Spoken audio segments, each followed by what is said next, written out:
Brothers and sisters, generals, family, those who ride along with a brother, welcome to another edition of EBX discussion and/or book session, and this will be part 4. And I said I want to do more of these because reading is good for the mental. As I say, reading is fun to the mental, and it can be fun sometimes. It don't always have to be this deep, dramatic thing. And I don't mean dramatic, but I mean, a deep spiritual thing. But unless we are in that space where we are being deep, because we do have to be deep on things too, so we can get to the core of things. And I just want to place that gold over our families. May all of our families prosper and everything we touch turn to gold. And I salute to those who ride along with a brother, current subscriber, new subscriber, anybody that view, because as my son Lord Lamont and I talked about, we just got to be grateful that we wake up. And good morning, good afternoon, and good evening, whatever time zone you're in. And do things to keep us sharp, keep those pistons firing, as we all talk about.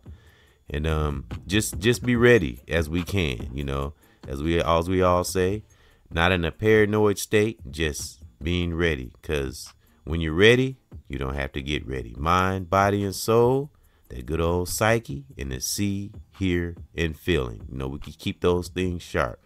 And there's many divine tools that we can do this with, that our ancestors gave us. That's why I honor thy ancestors who fought so very hard. The righteous ancestor, brother or sister, to lay down that blueprint for many great divine brothers and sisters out here in the world, online, and in our families, and that divine spirit that's in our children, because it's in them too. Even the ones that might not see it yet, younger generation, maybe the youngest of the youngest, and our young adults.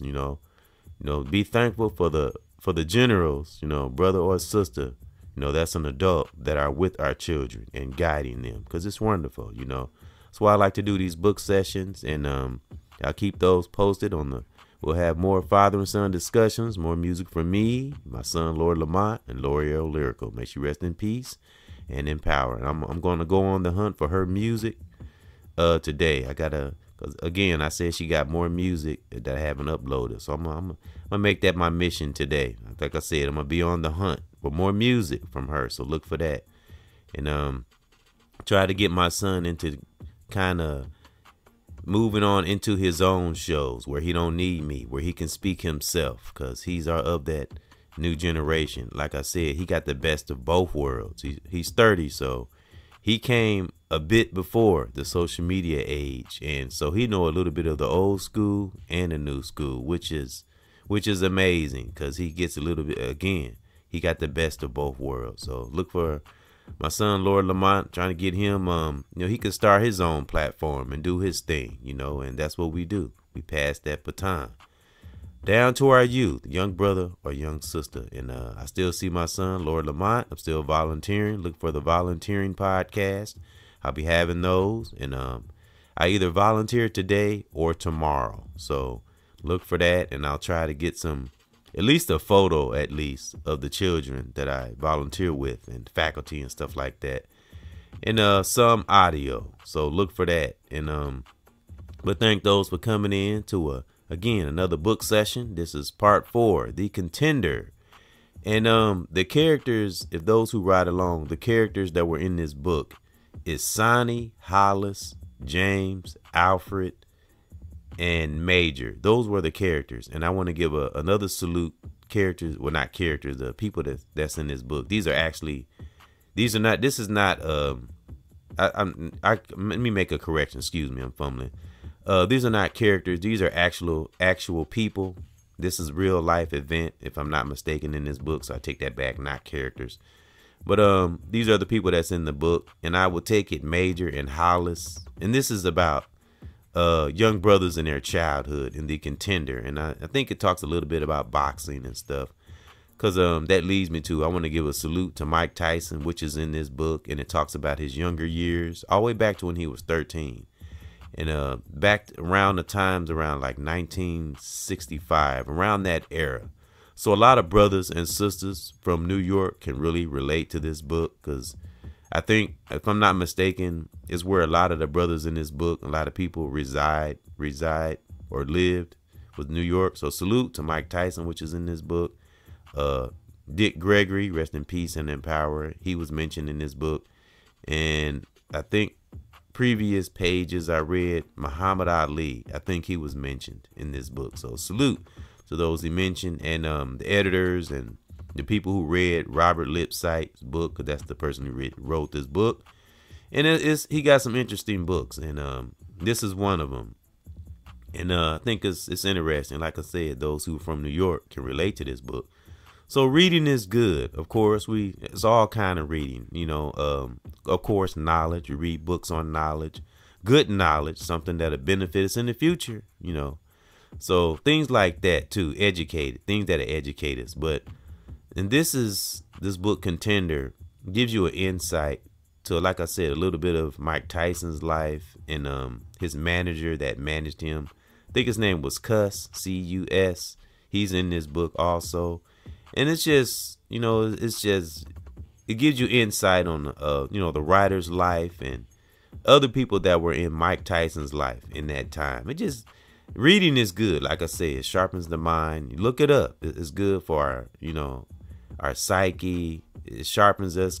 It's good for our memory. It's good for a lot of things. You have to look it up. So I want to get into it. And this is part 4 of the Contender. And again, thank those that have been riding along with the brother. Current subscriber, new subscriber, anybody that view. Keep connecting to that God force, the real God, that great divine. Man will lead the way. If we follow it, that's the only thing we follow, And I'm telling you, the more we invest in that great, great divine, the more that spirit will it be embedded in us. It'll be 7th nature. Not 1, 2, 3, 4, 5, or 6. No, 7th. Remember, we're going up 1,000 notches. We are as powerful as we think we are. We have to think big, think powerful, not arrogant, not conceited, just knowing who we are. Because being true to oneself is better than sex. I'm telling you, it's wonderful. But you have to be in that state to see it. As my son and I talked about, Lord Lamont, we got to be thankful every day that we wake up. We thank that great divine, man, for our life, our family, and more before our feet touch the floor. I say thank you to him. If I don't say it as soon as I wake up, I say it at some course of the day. I speak to that divine every day. It's not a game to me, and of course, we're not serious all the time. We have fun and enjoy ourselves. But again, like I said a few minutes ago, keep those pistons firing, my generals, brothers and sisters, younger or older, and family. All right, I want to get into this story, the Contender. And like I read those names I read, those were mentioned the last time I read on part 3, and I will put them in the end screen. And I'll try to keep them in a playlist so you can, those who are new or current, I'll keep you, I'll put them in the playlist so you can keep up on it. Because again, I want to do, because, my son, his siblings might listen to this. So that's another reason why I like to have these reading sessions. All right, let's get into it. Last page I read, I left off 13, but I'm going to start at 12. And we left off at James was imitating a teacher that those guys I mentioned. He was impersonating a teacher or a principal that they knew at the school. So we're going to start off. All right. Remember, these are childhood friends. And, so I'm going to start right there. He would be, this is James. And you got James, Alfred, Hannes, Major, and Rick, if I got all the characters. So James and Alfred were best friends, if I'm not mistaken. All right. Now, this is Alfred making fun of the principal. I'm going to start. That's where I left off. Somewhere around there. Okay. After a while, James might start his imitations. He's making fun of the principal. He would be Miss McCormick, their public school. He would be Miss McCormick, their public school principal, pressing his lips together until they almost disappeared, fluttering his eyelids. Children without education. Man is a savage beast. They collapsed into hiccuping laughter. So his friends was laughing at James because he was imitating the principal. I take it the principal was a female. And then James might screw up his face and make his eyes bulge like Rick the white college boy. Okay, Rick is a white dude that they knew. Like Rick, the white college boy who ran the summer program. Gotta hang in there, guys. Can't lose it if you hang in there. They liked Rick, who showed them how professional basketball players took foul shots and how to throw curve balls. They were getting good. So I guess Rick was kind of teaching them and showing them the ropes on basketball and baseball, if I'm not mistaken. They were getting good. They were getting good too, until Major and Sonny Hollis began hanging around the playground. Now Sonny and Hollis sound like that they were bullies in their childhood, because I read earlier in the book, and they were messing with them, with Alfred and James. All right, Sonny and Hollis began hanging around the playground, making remarks and kicking balls out of their hands. One summer, Rick just didn't come back. A twig snapped outside James, he whispered. A twig snapped outside. James, James, he whispered. There was a soft scrambling sound, then quiet again. Squirrel. James had found the cave the summer they were rock hunting. James had a library book on rocks, and they had a library book on rocks. Okay, so he had a book sitting on rocks, and they spent days just wandering around the park, filling their pockets with little rocks and matched the pictures to the book. For a while, they kept their rocks in the cave, and then James took them home. He was going to arrange them in a cardboard box. We're on page 13 too, by the way.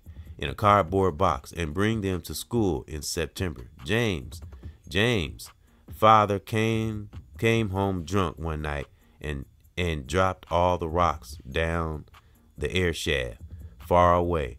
A police siren whined. Rear, rear, rear. Alfred shivered. Come on, James, make it. Man, get away. He moved his head, and dirt fell off the ceiling of the cave into his eyes and mouth. He remembered the night his own father left home forever. So I guess he was reminiscing about what his dad did. James. He was 10. James sat with him then, or not James. It was let me see. It wasn't James' father. James took. Let me see. Go back. Excuse me, y'all. Well, we'll keep going. Okay. Far away, down in the air shaft. Okay, James' father came home drunk one night and dropped all the rocks. Okay, it was James' father. Rocks down the air shaft. Far away, down the air shaft. Far away, a police siren whined. Wee, wee, wee. Alfred shivered. That's James's friend. Come on, James. Make it. Man, get away. He moved his head, and dirt fell off the ceiling of the cave into his eyes and mouth. Some cave that they used to play in as children. He remembered the night his own father left home forever. Traumatized. He was 10. James sat with him then in the cave. They talked, and it made him feel a little better. So I guess James was feeling down about his dad leaving him when he was a child. And James was there 3 years later when Alfred's mother died of pneumonia in the city hospital. Pneumonia. Yeah, that's pneumonia. Excuse me, y'all. Alfred's mother died of pneumonia, which was James' friend. Pneumonia in the city hospital, sitting with him all night, whispering, "Gonna be all right, Alfred. I'm gonna stick by you. We're partners, right?" Then they crawled out of the cave, and James walked him back to his new home with Aunt Pearl and her 3 little daughters. Come on, James. Where are you? Alfred's legs began to cramp and stiffen. Tears streamed down his cheeks. Wow. He was reminiscing about when his dad left him and his mom died. So this is James. James and Alfred are like the main characters in this book, and they were best friends. And this is them as children. That's kind of sad. His mom died and his father left him. I'm going to read that part one more time. Come on, James. Where are you? Alfred's legs began to cramp and stiffen.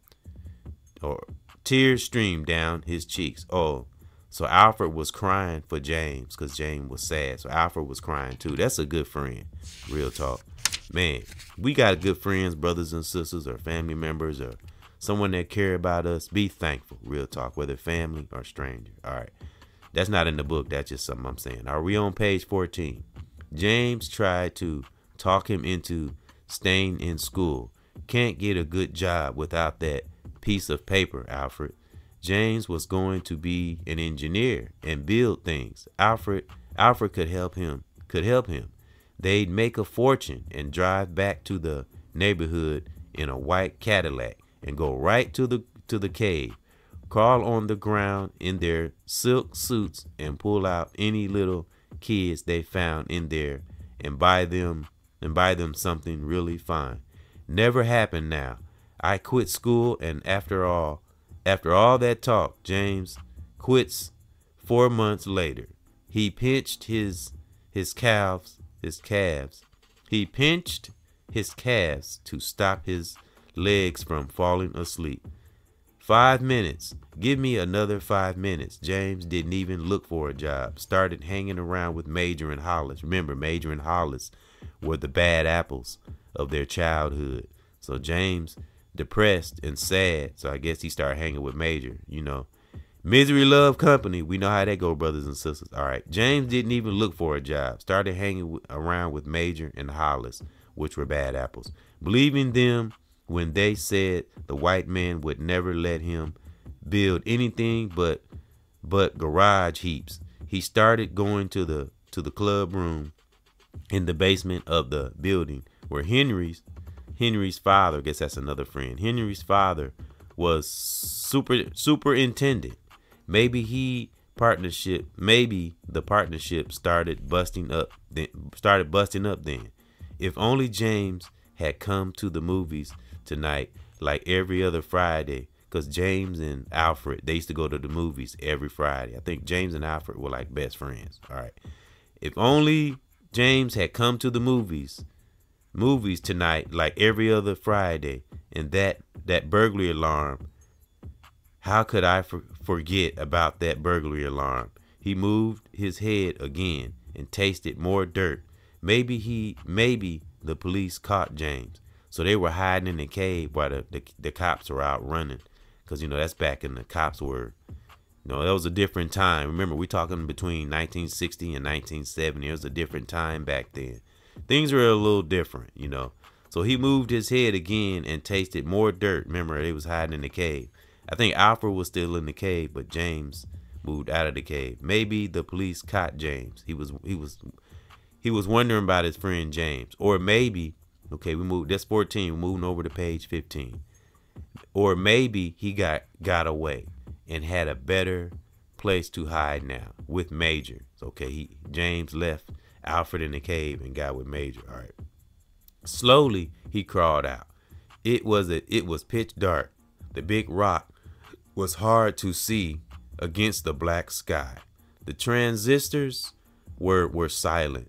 Remember, back then he had transistors, you could hear them. But the cops came out in the sirens, so you couldn't hear the transistors. The transistors were silent. He crept carefully until no one who might be watching could tell where he had come from. Then he stood up and walked toward home. The side streets were quieter now. His legs began to lose their stiffness because he was cramped up in that cave, so his legs was falling asleep. All right, this is Alfred. He turned down his street. Why is it a good old uncle? Why is it good old Uncle Alfred? Why? It's good old Uncle Alfred. He froze. Major's arms were folded. Major always had his arm folded. It seemed like Major was always a smart ass, whoever this Major guy was. He froze. Major's arms were folded across his chest, and Hollis, his other buddy, lips were pulled back in a bucktooth grin, making fun of Alfred, I take it. Where's James? Talking to Alfred. Where's James? Mimicked Major. They caught him. You, snarled Hollis, pushing Sonny toward Alfred, and then the four of them were in a tight pile of swinging arms and legs, kicking cuffing, punching, and Alfred smashed into the pavement under Sonny, and the elbows and fists began crashing into his sides. Dang. His head, his stomach. You knew about that alarm, grunted Major, hammering down on him. Dang. I forgot. I would have. Alfred tasted his own blood, warm and salty, and he felt the pavement. Dang. So that means Major and Sonny was whooping Alfred's tail because they thought they blamed him for James. They think James got caught by the police, which was Major's best friend. So I'm on page 15, and I guess they jumped him. Sonny and Alfred. Sonny and Major. Okay, let me read that last little part. Page 15. And he telling them, Alfred saying, I forgot, I would have. And he stuttered. Alfred tasted his own blood, warm and salty. And he felt the pavement. Dang. All right, I told you, reading can get interesting. I'm telling you. All right, scrape the skin off his shoulder blades. He struggled, trying to kick upwards. But the three of them, so it was three of them jumping him. The three of them were too much, bearing down. Slugging, stomping, split, hissed Major, and they were standing. We'll get you. Split, hissed Major. Oh, I told him to split. And they were standing. Well, we'll get you. And they were gone, far down the block. Two patrolmen, one black, one white, walked lightly, looking over each other's shoulder, glancing up at the rooftops. Alfred dragged himself into an alley and crawled painfully behind a garbage can. He swallowed back his nausea as a rat scurried over his arm. Damn. Squealing. Damn, that'd be woo. So they beat the crap out of Alfred. The two policemen whirled at the sound. Whirled, they say WHIRLED. I guess whirled at the sound. Hands on their guns. They looked at each other, shrugged, and walked on. Alfred fainted. Dang. Ooh, Lord have mercy. All right, well, I'm going to stop right there. That's page 16. I told you, when you read, books can be very interesting, and a lot of times we don't choose books. Sometimes books choose us, whether it's knowledge or you read something like this, like a real life story, and it just opens your eyes to things. Again, we run across words we don't have in our vocabulary. Again, it broadens our vocabulary. It broadens our mind, our thinking, keeps us sharp, and, it just helps us to speak better. Not that we're trying to be this perfect speaking person, but it's nice to be able to convey things. So, especially those of us that have platforms and we speak, so the listeners can comprehend what we're saying. No matter what we're, if we're teaching or just reading, if it's something that we want to convey to the world, speaking good goes hand in hand. We be ourselves. Again, we don't try to be this perfect speaker where we're here, EBXCARES here, and we're going to touch on this, and just be ourselves and relax and let that great divine move through us in everything. Again, we had that great divine in our down times, up times, happy times. Keep it in everything. It's like a righteous shield. Never ever let no toxic person, place, or thing crack our armor that we have developed over the years. And that's generals, brothers and sisters, younger or older, in the world, online, and family. Real talk. So yeah, so I just wanted to have another reading session, and hope those who listen was able to understand the words, and forgive me for fumbling. I do that sometimes, and just keep on reaching and teaching out there, those who are reaching the masses and doing what's right in these divine times, because these are divine times. We just have to be in that space to see it. A lot of negative things out there trying to distract us from seeing that divine inner core that's in so many of us right now, because that great divine, Mama Nature, and the universe is not playing. Better do right. Great divine not playing with me or anybody, because no one is above that real great God, the real God now, not the one we make up, not that false God. No, we talking about the one that guide us in the right direction and doing good things, like, those that's reaching and teaching, and that means well, and not playing and manipulating people. Like my son, striving to do good in his life. My son, Lord Lamont, salute, he's doing well. He said he had a house that he was probably be getting ready to get. So, and I call down protection on him all the time, and his siblings, my godchildren, my biological children, one's family. I'm always calling down protection. Y'all know, every other podcast, I do that. I always say I call down that great protection from that great divine for ourselves, from ourselves, because we are not our enemy. If we are awakened, brother or sister, family, we should know who the real enemy is. Real talk. So I hope those enjoyed, the book. Current subscriber, new subscriber, anybody that views, salute. And hope those could comprehend, understand. I know I might fumble sometimes, but this is an interesting book, The Contender, and this is part 4. And this has been another edition of EBX discussion. And I'll be volunteering. I might not make it today, I'm not sure, but if it don't be today, it'll be tomorrow. And I'm gonna do a podcast on volunteering. I got to get some photos and some audio, of my children I volunteer with, and maybe some faculty too, and some volunteers, get their voices on the mic and just let people hear, that I volunteer and I'm not just making it up and nothing like that, So as many of us are doing, family, brothers and sisters, that is doing their part in the community, whether it's a small way or a big way. Just be thankful that you have that giving leader, teacher spirit in your psyche, because it's wonderful, But again, some get to an awakened state, some get there sooner, some get there later. But just be thankful, but don't wait too late, But we have to do things on purpose. Seek out that divine force, and guess what? It will seek us out, and it won't stop, because once we lock on to that divine spirit, once we're led by